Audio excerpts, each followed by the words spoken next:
Espaço para discutir gestão, empreendedorismo e muito mais. Entrevistas especiais e boa música. Sua participação é muito importante. Toque de Midas, onde seu negócio vale ouro. Oferecimento Ultramédio Diagnósticos. Valores que vão além da imagem. Chegou o Ford que você queria, com a oferta que você esperava.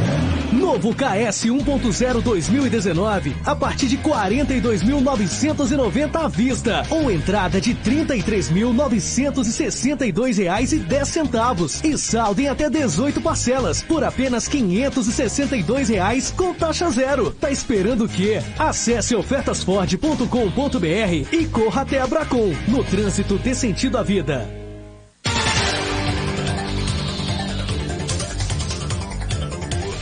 Estamos de volta com Folha no Ar, primeira edição. São 7h19 e agora nós temos aqui nos estúdios os jornalistas Arnaldo Neto e Aloysio Abreu Barbosa e o nosso convidado Carlos Bacelar, diplomado em Ciências Biológicas, titular da Sociedade Brasileira de Análises Clínicas e diretor do laboratório Plínio Bacelar. Carlos, um bom dia. Você hoje, Carlos, me salva, porque você, como tricolor, me coloca. Eu diariamente encaro 3 flamenguistas aqui, né? O Aloysio, o Beto e o Arnaldo. Hoje, pelo menos, está 3-2, resultado dos nossos últimos jogos. Muito obrigado por ter vindo. Prazer tê-lo aqui. Obrigado, Marco Antônio, mas vou dizer uma coisa a você, nós estamos sempre complicados, sempre bobagem. Mas uma hora muda.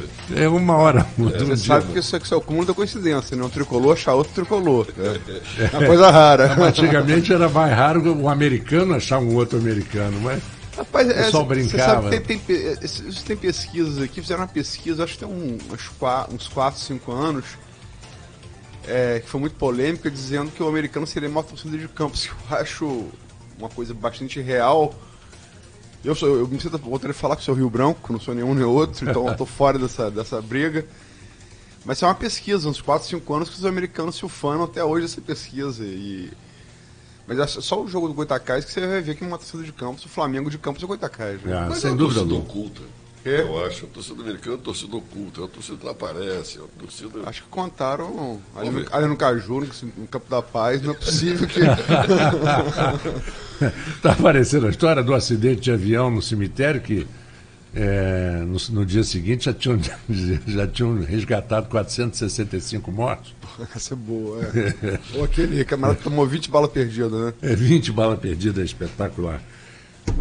Mas olha, Aloysio, a bola está contigo, a bola está com o Arnaldo, os assuntos aqui são importantes. Carlinhos, eu vim aqui ouvindo, rápido para chegar atrasado, igual o Marco falou em relação à estrada, e vi Arnaldo falando o caso que ele apurou, falaram que num caso que eu apurei, que foram esses assaltos lá em Martins Lages, na BR-356, ao final depois da entrevista a gente volta a falar aqui.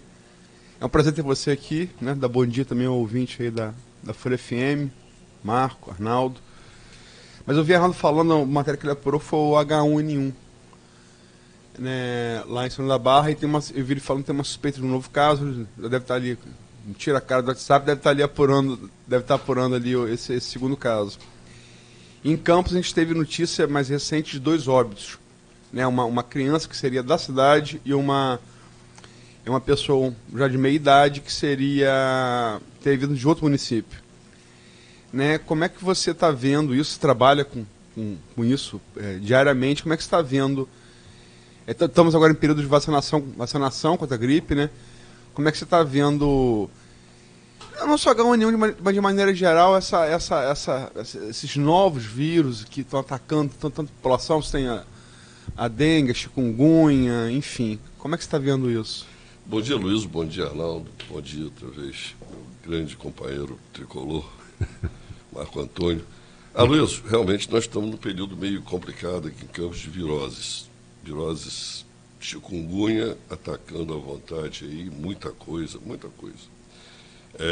E o H1N1 é uma gripe. É uma gripe viral provocada por um vírus influenza A, uma modificação do influenza A, que é o influenza A, H1N1. É aquela gripe suína antiga que vinha aí. E esse processo todo é um processo de educação e de cultura e, evidentemente, da área médica de saúde. Tem que se haver um programa de saúde acoplado à educação para poder obrigar a se fazer essa vacinação. Daqui a pouco talvez tenha que ser até compulsório, como alguém falou aqui na Alemanha. Talvez para poder forçar essa vacinação, você vai ter que fazer aquilo compulsório, o aluno para poder prestar prova ou para poder continuar cumprindo suas metas no ensino, vai ter que apresentar a carteirinha dele de vacinação já completa. Já o profissional de saúde, que tem obrigação de vacinar também, porque ele é um grande transmissor desses vírus, né? Principalmente os vírus respiratórios. E isso é uma coisa de educação, tem que se educar a população a fazer isso aí, mas existe uma coisa estranha, as campanhas existem, são divulgadas na televisão, são divulgadas no rádio e às vezes até maciçamente, são prorrogadas, e a população não atende. Então é um fenômeno que tem que ser estudado e preocupa bastante. Nós temos recebido lá vários casos de suspeita de H1N1, e alguns se transformaram, se foram diagnosticados como o vírus influenza A, que não é grave, mas também não é uma coisa que você tem que ficar atento. E requer um certo cuidado, um certo isolamento. E H1N1 nós não detectamos ainda, mas sabemos desses dois casos que parece que uma criança é imunodeficiente e a outra pessoa veio do município de fora. Mas estamos sujeitos a isso aí e acredito que tem que continuar a campanha com bastante força. É mais ou menos por aí que a gente tem que trabalhar. A gente fala muito H1N1, mas final dos anos 10 do século XX e início dos anos 20, inclusive, Marco, a mãe de vovó Binuca foi vítima de influenza. Ela morreu. Que era chamada gripe espanhola. Gripe espanhola. E ela, as pessoas que fizeram estudos sobre esse vírus na época, porque a Primeira Guerra Mundial de 14 a 18 foi uma guerra muito insalubre, porque foi uma guerra de trincheiras. Pessoas de várias nacionalidades convivendo, quer dizer, você vivia ali, defecava ali, urinava ali, gente tomava tiro, assim, era tratado ali muito doente, né, amputação e tal. E ele teria nascido, o vírus influenza, a partir desse cruzamento de pessoas de vários lugares, todas elas com vírus da gripe, né, do seu local, com meio muito insalubre e uma coisa... Ele matou, a influenza matou mais gente que a gripe espanhola no final da Segunda Guerra Mundial e nos anos 20 do que matou a Primeira Guerra Mundial, do que a própria Primeira Guerra. Morreram mais pessoas. Ele é uma variação desse vírus, né, Carlos? Ele vem aí, todos eles são vários. Por isso que a vacina tem que ser aplicada anualmente. Porque esses vírus sofrem mutações genéticas e cada vez ele se apresenta de uma forma. E para você conseguir controlar isso, eliminar é difícil, mas controlar, porque a mobilidade humana é muito grande. Hoje a circulação de pessoas é uma coisa enorme. Você vai em qualquer aeroporto, você fica apavorado. Aquilo é gente aberta. Então essa mobilidade aí divulga e dissemina esses vírus, né? E são todos eles variantes, realmente bem variantes. Agora, a insalubridade permite outras coisas também, como a peste bubônica daquela época, uma série de situações, outras doenças endêmicas complicadas. Mas saúde pública, saneamento, educação, e tem que haver uma sinergia entre Ministério da Educação, Ministério da Saúde, para resolver ou melhorar isso aí. Essa percepção que a gente tem, a gente sempre que aborda aqui a campanha de vacinação, a gente fala sobre uma percepção mundial de que as pessoas estão ficando com medo de se vacinar. O senhor percebe isso também no dia a dia? As pessoas estão regredindo nesse sentido? Surgem muitas fake news, né? Aquela história. Então, um tempo atrás não podia vacinar contra a gripe, porque essa vacina aí era a vacina que ia matar o idoso. Então, foi o INSS que botou isso para poder diminuir a quantidade, o gasto da Previdência. Essa vacina não tem nada a ver. Evidentemente que um caso ou outro vai ter alguma diferença de temperatura, algumas. Esse medo é um medo completamente que tem que ser dissipado isso na população, tirado.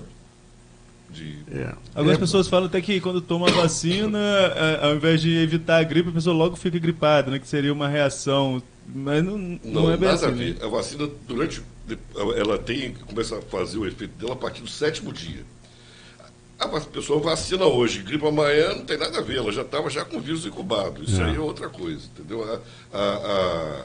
A proteção vai ser provocada a partir do 7º dia. Ô Carlos, quando você fala da dificuldade de se promover, de se divulgar esse tipo de informação, para evitar exatamente esses boatos e tal, isso me lembra um pouco também naquele início da AIDS, né?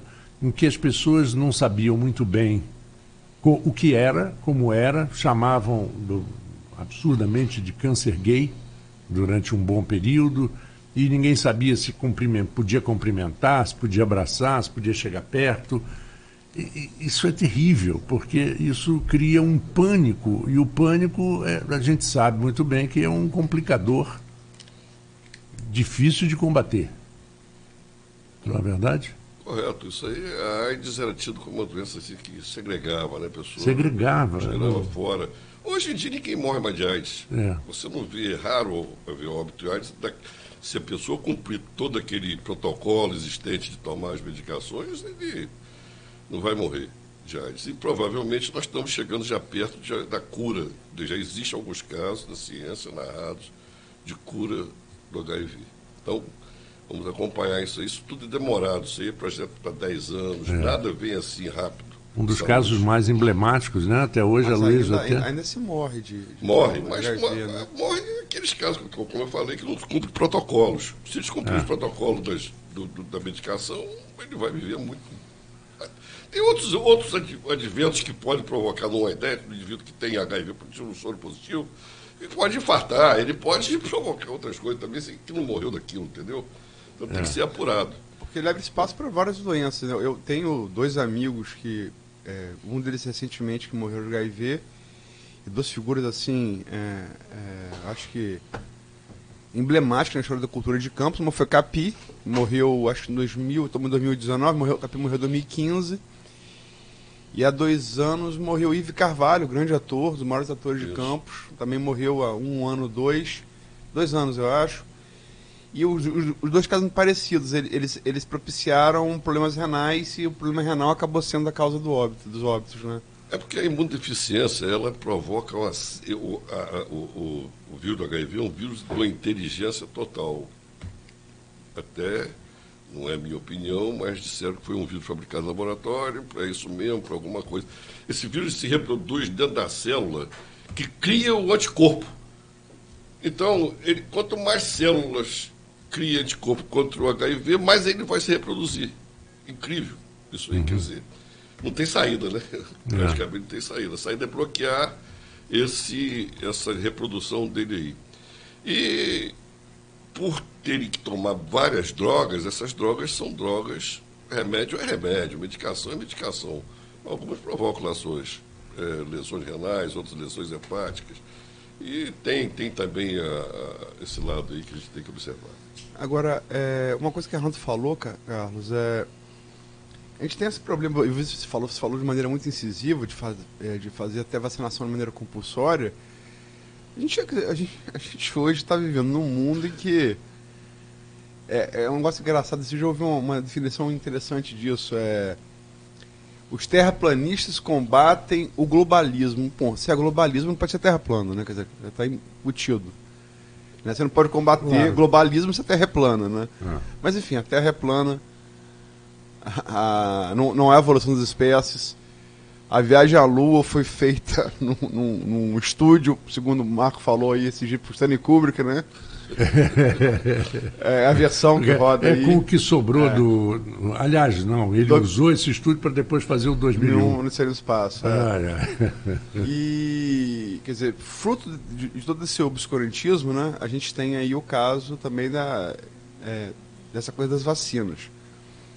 Né? E eu vi um documentário na Globo News, fiquei até espantado que um dos países que lidera isso na Europa é a Itália. País, quer dizer, baixo da do Império Romano, quer dizer, então é um país que é berço da grande cultura ocidental há, no mínimo, 2.200 anos, 2.300 anos. Quer dizer, como é que você que lida com isso, como você acha que a gente deve lidar com esse problema? Porque uma coisa é a opção individual da pessoa, que aí pode abrir um debate conceitual e filosófico, da questão da eutanásia, por exemplo, enfim. Mas um vírus não é só o direito da pessoa, porque ela, sobretudo criança e adolescente, que convive em ambiente escolar, ela libera aquele vírus para toda a coletividade. Então não é só o direito da pessoa escolher. Né? Ela, não aceitar se imunizar, ela tá expondo toda a sociedade. Como é que você vê isso? Luiz, eu vejo isso como uma discussão de academia, né? Porque eu falei compulsório aqui, mas tudo que a gente diz que é compulsório é uma coisa bem agressiva, né? Eu não gostaria de ter que colocar como compulsório eficazmente uma forma de você resolver esse problema. Mas acredito que, como eu falei, tem que levar para a academia. Nós temos que discutir isso aí, como você falou. Eu posso não querer, como ter religião que não toma sangue, não quer tomar sangue. Testemunho de Jeová.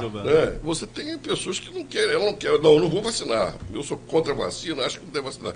Mas e o seu vizinho aqui do lado, aqui, que não tem nada com isso? O filho dele está ali do lado, não tem nada com isso. É um problema que a gente vai levar à discussão. Mas qual a sua opinião? Não fica em cima do muro, não. Não posso ficar, porque na realidade eu acho que teria que ser compulsório de alguma forma. Quando você tem, por exemplo, principalmente quando você tem um evento endêmico ou epidêmico. Para mim, teria que obrigar a população a fazer aquilo ali. Porque aí já nós estamos num momento que não tem escolha. Então eu não posso sair de casa enquanto aquela epidemia não terminar. Aquilo você impede até o labor, impede tudo. Pô. Dentro da sua empresa, eu tenho 110 empregados, 110 funcionários. O outro ali vai reclamar, pô, fulano está com tosse ali, não vacinou, e eu vacinei, como é que é o negócio? Então, é muito difícil. Mas para algumas determinadas épocas específicas, como essa agora que nós estamos vivendo, eu acho que teria que ser compulsório de algum jeito. Como teve uma época de tifo em Campos, na enchente de 66, que foi tudo, era na Praça Salvador, com a pistola, vacinava todo mundo, aquilo, pô, teve que vacinar, rapaz, senão tinha tifo. Complicado, entendeu? Ou você tem tifo, porque foram duas enchentes seguidas, 66 e 67. Mas de 66 foi bravo. Foi a pior, claro, né? E eu tive a febre tifoide, mas muito no início. Mas era muito comum, os hospitais cheios aí, queriam isolar, né? O negócio foi apavorante na época. Como eu digo, isso é estudo, tem que levar para a academia, tem que ser discutido isso em nível para a gente. Aqui a luz me aperta aqui, mas eu já. Vamos lá. Não, porque também ele vai para a academia é complicado hoje em dia, a academia está sendo alvo de tantos ataques. Dos fiéis, aí vem. Não, a Fiocruz agora fez um estudo sobre, com dinheiro público recomendado, sobre infestação de droga, disseminação de droga na sociedade, uso de droga. E chegou a uma conclusão no estudo, por critério estatístico, que desagradou ao governo federal. O ministro Osmar Terra falou que, da cidadania, falou que basta dar uma volta para Copacabana, que você vê que existe epidemia das drogas. O jornalista Otávio Guedes, da Globo News, criou uma expressão que eu gosto muito. É o rolezinho. Você faz uma pesquisa com critério estatístico, você dá um rolezinho e aí você acha que está errado. Quer dizer, rolezinho não é critério científico e estatístico, né? Mas se o Instituto Oswaldo Cruz, que é um orgulho nacional, referência no mundo. Está sendo colocado em xeque. Primeiro laboratório da América Latina a isolar o vírus do HIV, que você falou aqui agora há pouco. Isso. Albert Einstein, que agora, cuja comprovação da teoria da relatividade completou agora 100 anos, veio conhecer nos anos 30, porque foi o primeiro laboratório a isolar, no mundo, o vírus da doença de Chagas, né? que alertou, primeiro no mundo alertar que a infestação da Zika grudando na placenta ia gerar microcefalia, como de fato aconteceu. Você dá um rolezinho em Copacabana e isso tudo vem abaixo, aí fica complicado. Por isso que eu falei academia, porque você, essa da Fiocruz não foi divulgada, foi proibido de ser divulgada. Estão sabendo disso aí por baixo dos panos. Essa foi proibida a divulgação, engavetaram. Quer dizer, se só 9,8% da população brasileira usou droga ou usa droga, só isso é difícil de acreditar? Não sei. Eu tenho que ver, tem que ter discussão, pô. Tem que levar para outros centros que estudam isso também. Aí você vai comparar com outros países também. Sim. Isso é uma coisa meio abstrata. Como é que eu posso divulgar uma pesquisa que eu não conheço? Pesquisa. Mas aí tem que ser divulgada. Em primeiro lugar, não podia ter sido engavetada.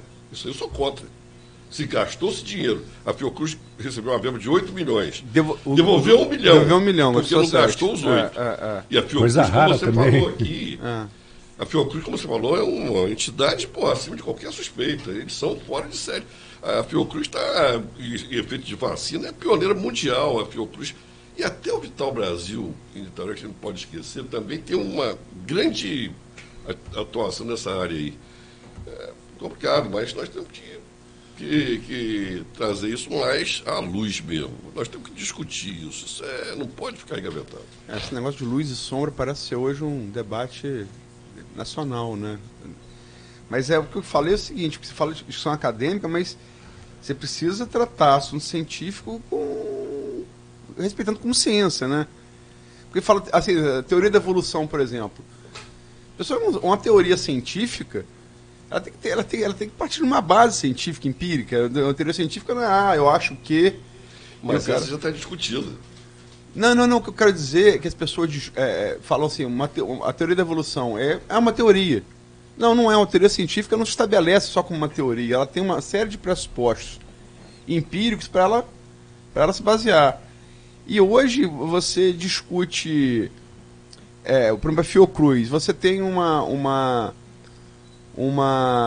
pessoas falando, agora o ministro da Educação falando das passeatas de ontem, que a gente não falou, vai falar no final.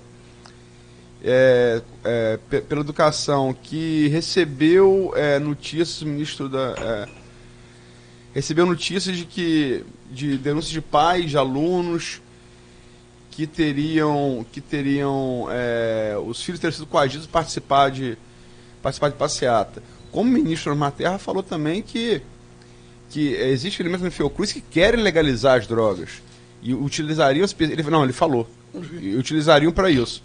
Eu acho o seguinte, se você tem prova disso, apresente isso, porque esses servidores públicos têm que ser punidos.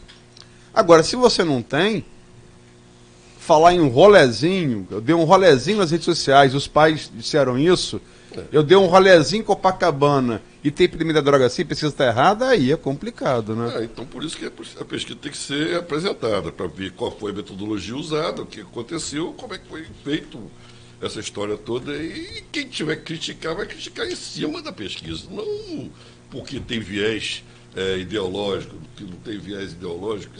Agora a moda é esse viés ideológico, tem que acabar com o viés ideológico, entendeu? Então... De um lado do outro, né? Você vê, por exemplo, vamos partir um pouquinho para o lado da dengue, ou dengue e chikungunya agora aí, já teve a Zika, que não está circulando mais por aqui. O avanço do vírus da dengue, que é um vírus também complicado, porque o mosquito da dengue ele tem uma série de peculiaridades. Teve um campista, Zé Eduardo Peçanha, que era cientista da Universidade de Minas Gerais, médico, rapaz novo, daqui de Campos.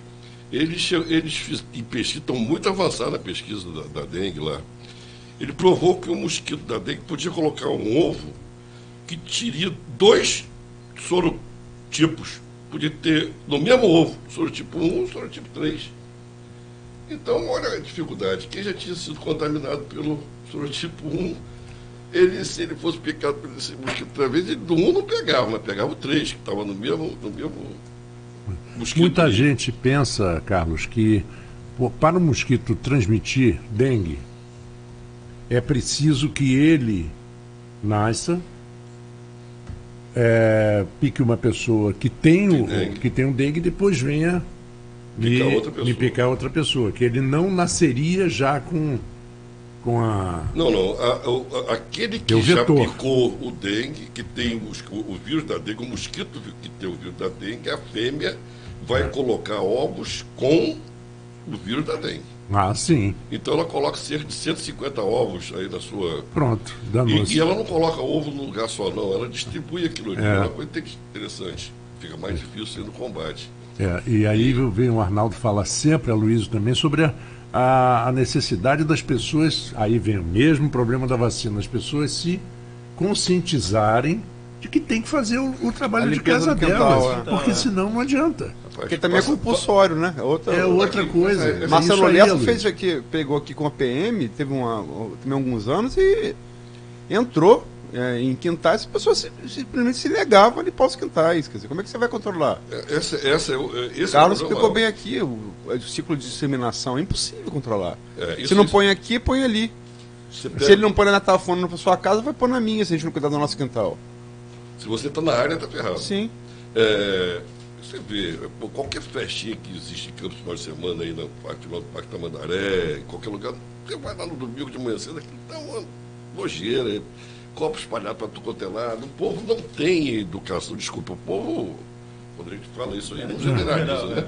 Mas não tem, precisa de ser educado, você precisa deixar de jogar lixo na rua, você precisa de se conscientizar com isso aí. Você vai daqui para Itereré, todo final de semana eu vou em Itereré, aqui minha fuga lá, e eu passo aqui depois da Coca-Cola, tem um lixo ali acumulado, eles tiram o lixo, eu volto, sexta-feira tiraram o lixo, domingo quando eu volto tem sulfato e o diabo A4 ali acumulado. Quer dizer, é uma coisa, rapaz, e ali você vai ver, chuva bate, acumula, o mosquito da dengue está ali, entendeu?